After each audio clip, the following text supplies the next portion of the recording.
Happy Monday, everybody. What a great Monday it is. It's going to be a big show because it's the first Gutfeld Super Duper Journalism Awards. All you fast and faithful journals, Greg's been watching your skills grow. Let us celebrate your passion with a brand new award show. You know.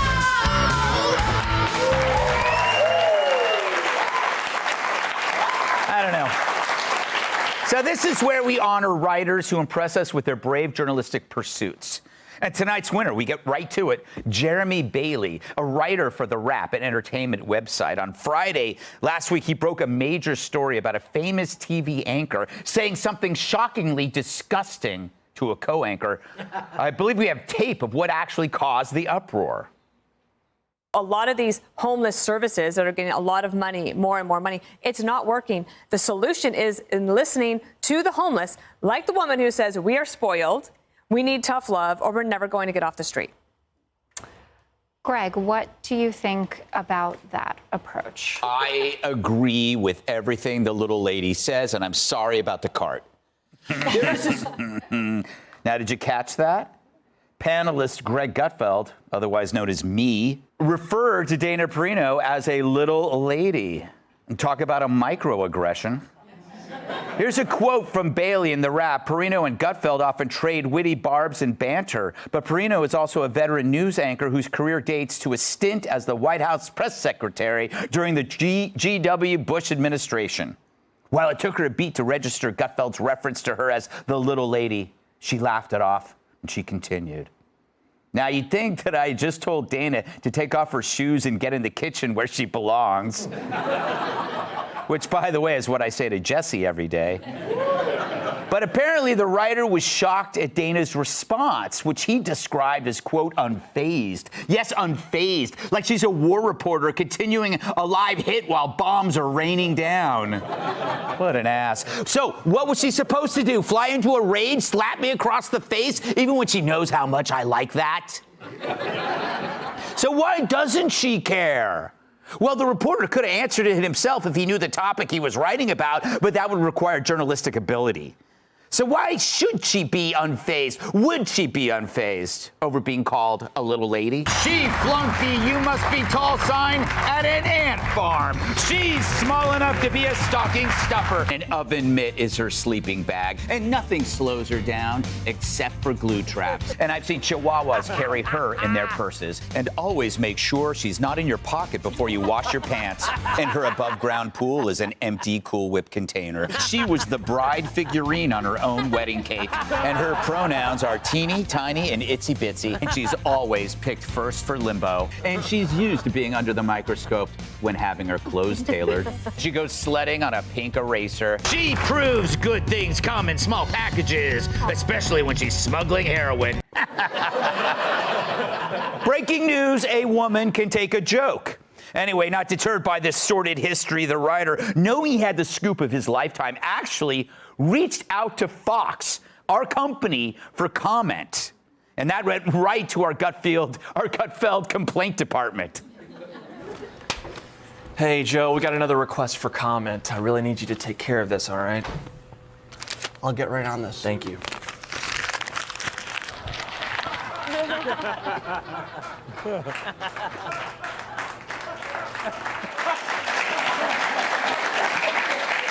So the rap expected Dana to be offended, and they decided they would be offended for her as well.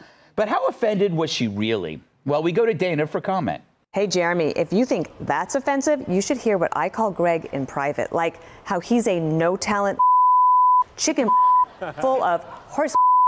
I've got more talent in my than he does in his entire and just being around that makes me want to all over the floor. I mean, I know squirrels with bigger than him. Do I need to go on? Oh, wow. Clap. Oh, you clap for that.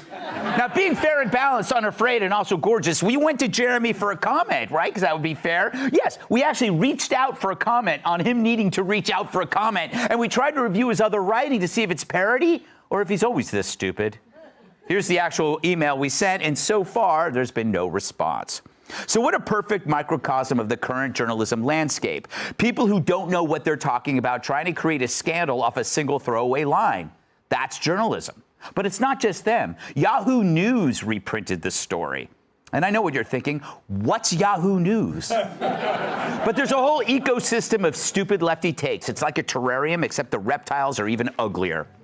Hell, look at this headline from Media Matters just a few weeks ago. Fox News' Greg Gutfeld calls for the arrest of Dr. Jill as payback for the indictment of Donald Trump. Again, they wouldn't know a joke, even if it started with the words knock, knock. Here's the clip they were so offended by. I'm not that interested in locking up Hunter or Joe Biden, but the other side would lock up every one of us if they could, so let's go. Let's effing go. Let's take him out. Let's put him behind bars. All of them, Pelosi. All of them. I Every don't want Biden. him behind bars. Dr. Jill. She's not a real doctor. How long has she been practicing on patients, telling them that she's an actual doctor? Yeah. I guess you can't tell when someone's joking if you have no sense of humor. But that got picked up by these hacks who realize they can't write what they really want to write if they admit that it's a joke. So instead, they lie to their viewers or their readers. But you can see how nothing matters when your filter is preconceived and you're desperate for content. It doesn't make you a journalist. It just makes you a hole filler.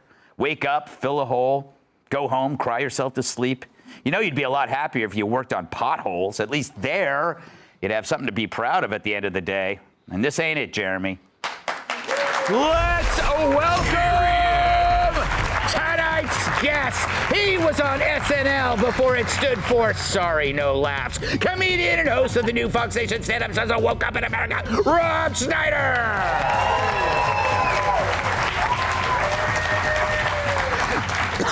He's got the mind of a newsman and the face of an even better-looking newsman, America's newsroom co-anchor, Bill Hemmer. He's the rabble-rouser with a face like Doogie Howser, host of the Guy Benson Show, Guy Benson. She's wiry, fiery, and has a tear-stained diary. Fox News contributor, Kat Timm.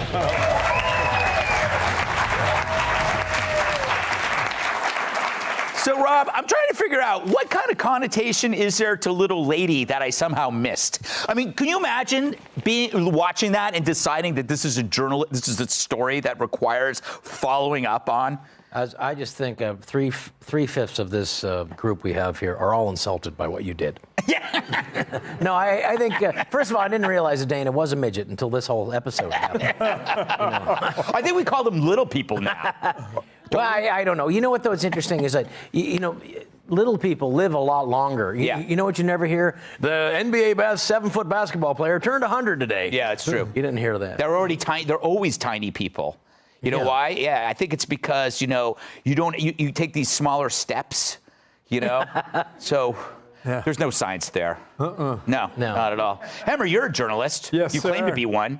Does this embarrass you? I mean, I'm sure you had to do some pretty bad stories, but this feels like a story you don't have to do. You know what I thought was offensive was the way you motioned with your right thumb for just one split millisecond.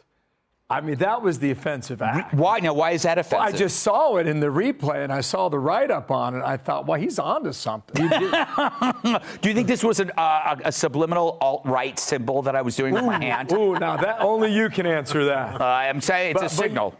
Maybe you're on to something. I work with Dana every day. Yeah.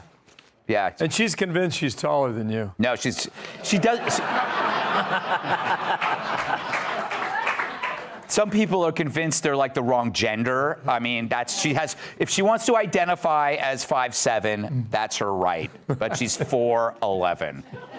No, it's like an old joke of mine. I said, like, my parents are short, and I married a girl shorter than me. We're like Shetland people. We're breeding down.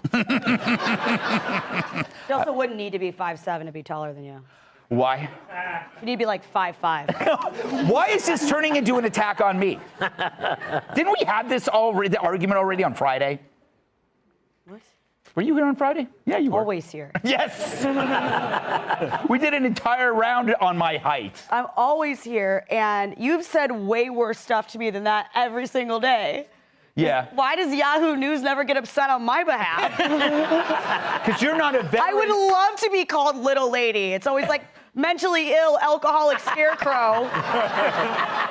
I don't know, but this is actually not as bad as some other things I've seen, too. Right. I remember in like 2015, Salon did something about me where they referred to me as an outraged parent or administrator, of which I'm neither.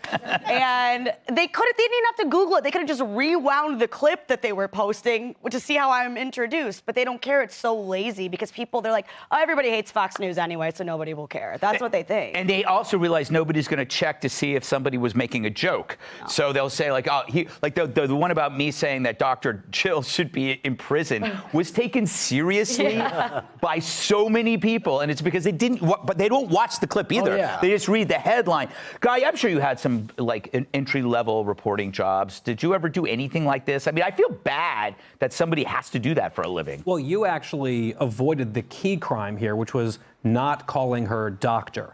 You were very good about doing that. Yes. The other thing is, for people who may not fully understand at home what Media Matters is, it's this group of left-wingers paid by somebody to sit chained to a radiator somewhere, watching us all day long, trying to find things to get angry about. Exactly. This is their entire existence. They sit there like Clockwork Orange, their eyeballs pried open. Full of them. Yes. Oh, they all sit in this little hive mind, and I am convinced that at least at some point in our history, we have converted one of these Media Matters people into liking us because we are irresistible. No, that's why they stop. So they say a lot of these people, and it's not just them, but the Daily Beast does. It's these other places. You're not like exaggerating this. People are paid to watch this show because the clips and the Five and this show, the clips generate eyeballs, and that pays for their advertising. So it's actually like barnacles on a ship. Like all you got to do is create this ship, and then you create jobs for all these other people. And at some point, when someone starts to have impure thoughts about Fox News because they have to watch us all the time and they realize actually we kind of like this, it's off to the gulag and they find the next person out of college. I think that's how the system works over there. Yeah.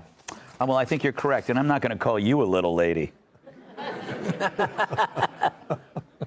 don't know what that means. I still don't know what little lady. What's wrong with it, Kat? You're a woman. Because thank you. Because she's had a long, impressive professional career. But also, I feel like if you're able to handle being a press secretary for the president, you're able to handle being called that. Yeah. Now, that's not bad, little lady. See what I did there? The rap is all over this segment. Yeah. All right, we got to move on. Coming up, brain-dead politicians making bad decisions. Hey, Sean Hannity here. Hey, click here to subscribe to Fox News YouTube page and catch our hottest interviews and most compelling analysis. You will not get it anywhere else.